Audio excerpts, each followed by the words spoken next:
going in Sovereign's Rise in just a few moments.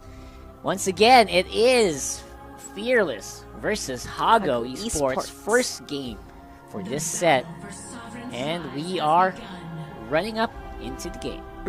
Any predictions here for a potential winner in this clash? Composition-wise, I'm honestly just looking at Fearless, not just because of the Gates, but because they have a Baron and a Melee. Like, they have enough, so they have someone that can at least tank the skills. They have someone that can dish out so much damage. Yeah, so, and that's true. I mean, if you have someone who can do all of that and more, I mean, why not? Why not try to go for that? Of course, however, let's not forget, Hago Esports has the kinetic. Exactly. So they could utilize kinetic and protect as much as they can, but then again, we'll see. Yeah, they have the late game damage output by the kinetic. No doubt about it. They will fight over the Crystal Trent. Goes over to Dr. Django.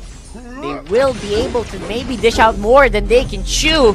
Oh man, Fearless going deep, knee deep into the enemy composition for Hago Esports, and they're doing a very good job at it. Of course, that Yate's going to be fronting it up, and on the back end, there is the Ozo. They get first blood. By Neo Kazuma. That's right, Ozo doing I mean, it takes a while for Ozo to ramp up, but if you give him kills but once he does game, get ramped up, it should be a fun game to watch. Yep. Yeah. So absolutely beautiful gameplay there from Fearless. So I guess the composition still works. It just so happens that frame wise it's kinda and it could be difficult should the game not be that long. Exactly. But of course, if they do manage to prolong it, good news to them. It is absolutely gonna be. So again, longer games is most likely gonna benefit the team that does have the Baron, but you also have to take into consideration kinetic is a very real threat here well, as to who can dish out damage in the later part of the game. Yeah, if they have Yates, they have kinetic, so I'm just happy and excited to see. Yeah, and I have to look at the late game potential here for both of these teams. Of course, Hago has a lot of pressure here in the mid lane, but we might be seeing something scuffling on the top lane as they are gonna find the target late game. I don't think so. Goes down to the Yates. Of course, he will have a lot of pressure Yates because getting of the pull-ins. the EXP and the kills that he needs, kind of scary. Look at that on-point hook. Yep. You see that? Pull-ins just feels natural. No problem whatsoever. No problem. Reza is gonna take a while before he can be relevant in the fights. Yeah, so that's something that they have to think about when they try to go for a match later. His team may have to like hold on to a handful of team fights before he can actually join them. Correct. It's a challenge, but hopefully they can pull it off. That's something that we'll have to look forward to. Again, Fearless here doing phenomenally in the early game. This is exactly what you want to see if you run a team composition that has a Baron and the Maline. Don't forget, the Maline is actually still right there, just eking out some farm advantages. Something that you have to take into consideration. You have to completely not ignore it. Yeah, that's true. And here again in the bot lane, they're actually just both chilling and farming, making sure the minions and the minions aren't going anywhere near the turrets. So, yep. Again, Samuel is gonna be in the mid lane, also trying to control as much as they can. But you know, Maline versus Samuel, who do you actually pick for that fight? Maline, the one with the front line. If both of them have front lines, still go for the Maline. Yeah, because I think Samuel does have a lot of threats on his own. That's the reason why he was actually very, very meta a few patches ago. Not as much this time around though. As Maline does seem to be having a better time here. Although the front line, the Arden is absorbing a majority of the damage. I think they are gonna find some targets here on the side. One of the important things I think would be how Neo Kazuma will be able to respond in time should any one of them get ganked like in the mid or the bot lane. Top lane even, look let's at go. that. I mean, top lane It's going to be a small scuffle there, but mid lane, looks like Riza going to be joining the fight. Will they try to go for it? Apparently so. Dives in onto the Arden as well as the Millie gets pulled back by the Finn. Forces to go underground to try to avoid any further damage. And so far, again, they did manage to evade it. So strong pressure to them. Yeah, that's right. Strong pressure here for Hago Esports. And they do force out a lot of pressure and a lot of attention, by the way, from Fearless. That's true. And here we go. We have Neo Kazuma. He probably is gonna get a steal on the Crystal Trent, and he did manage to do so. However, he does get stuck in the middle. Jagonya gets stunned and is slowly getting away. Ooh, oh man, that's the typical skirmish, I guess. Ouch. But they decided to disengage. That is a very painful. Baron Ultimate barely makes it out. Of course, we're still going hard onto it. The Arden, back in no man's land, still gets taken down. Ozo gonna have to make a run for the hills if he wants to keep his life. So far, Hago, they're fighting back. I actually like how Hago is really careful about this. They were able to take down one, and they decided to not chase the other one because it could be overextending or things could turn out bad. Of course, another kill going over to the Maline. Reza is going to be sent over to the Fountain. So far, bottom lane Catherine has been quite silent. I think the Fearless does not want the silence. We are going to put up a lot of pressure. Yep. And here now we can see that Neo Kazuma decides to join the bot lane to help farm.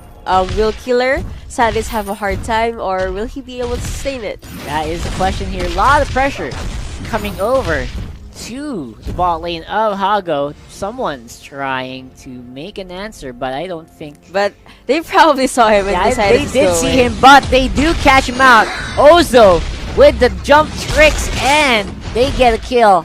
Finn does not do anything to try to help him out. That was a really nice kill, but I really think Bo just so happens that he was a split second late.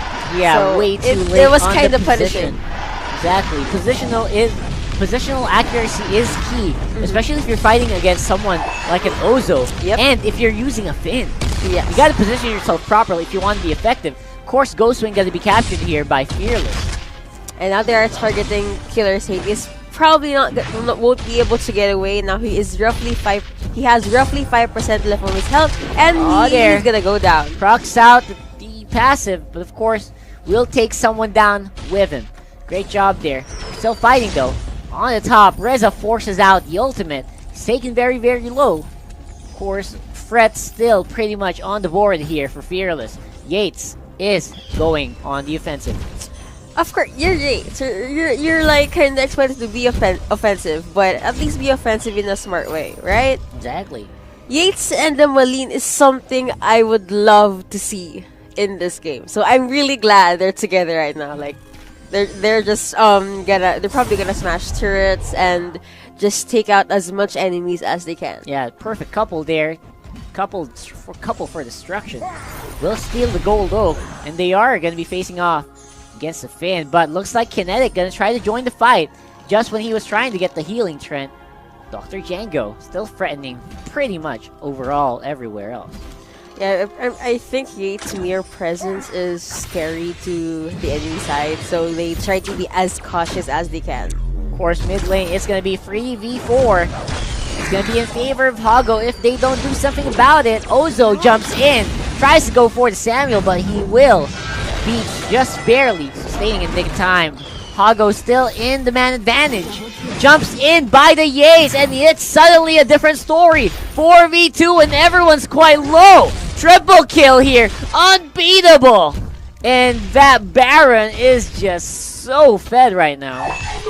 You were waiting for Baron to do something, and now right there, you see Baron was able to respond, and I have got to give it to Fearless there though. Their response time was on point. Yep. I honestly thought they were in a tight spot right there, but they managed to turn things around. Yeah, basically that was all due to Dr. Django, most of it. Yes. Barely making it out just when they were fighting 2v3. It suddenly turned into 4v3.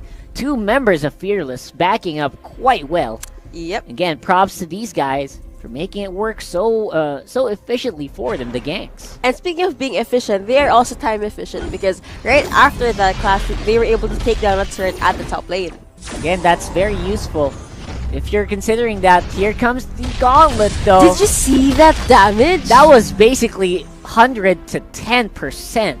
And because of that, another kill goes over the Fearless, no problem whatsoever. 11-3 on scoreboard. 10 minutes into the game. I really think that Hago should try to like pick off members from Fearless, because we could see that if there's 2 or 3 of them and they try to gank the other lanes or other places, they're bound to it just because of the burst potential they have and their skills just being on point. Absolutely. And of course, Fearless, they realize that they have the advantage. You can see that on the board right there. 10,000 at 10 and almost 11 minutes. That's impressive. Right now, though, they're going for a fight. Hook in onto Bereza. Doesn't even make the ultimate out. They're fighting up under tower, but they don't care. They're just taking the hit. Samuel on the back end, not doing anything. Even the Kinetic barely has any items to make a mark.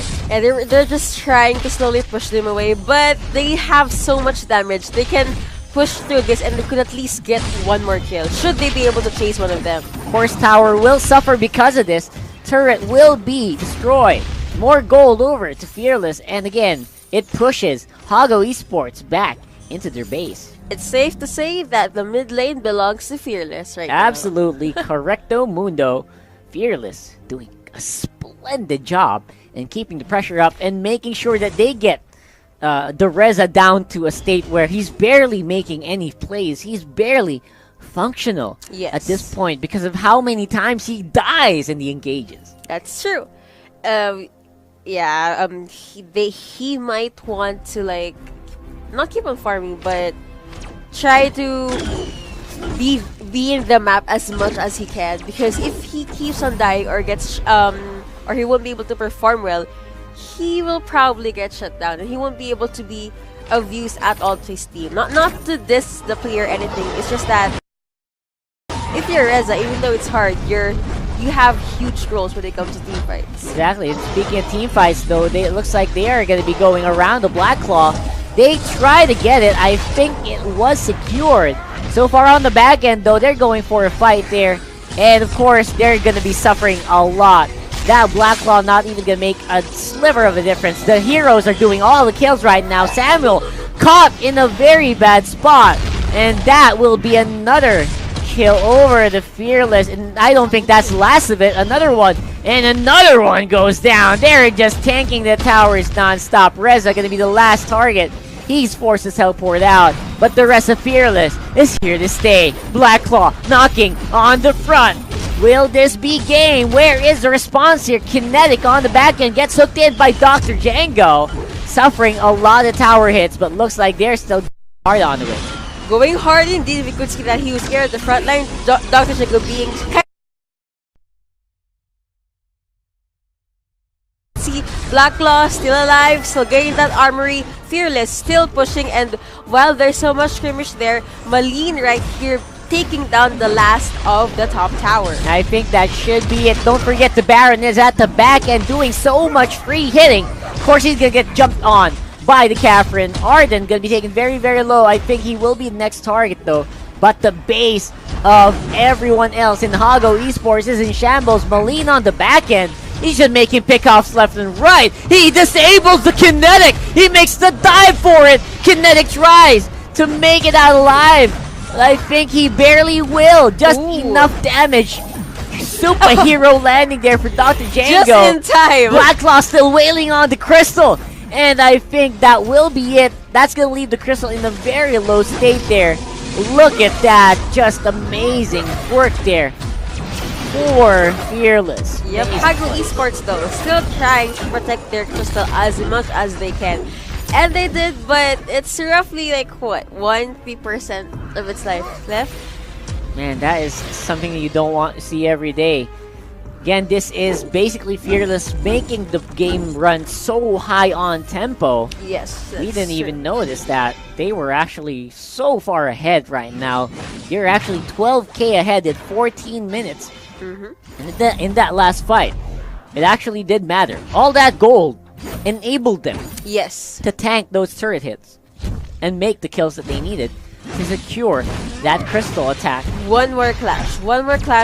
Either Fearless will be able to take down the crystal, or Hago Esports will be able to make a huge push. Absolutely, I completely agree. Gauntlet does go down up in the front. That Arden not going to be catching anyone on the back end, though. Ozo able to eliminate and disintegrate with the help of the Baron. Where is the damage going to come from? Kinetic is on the back end getting wailed.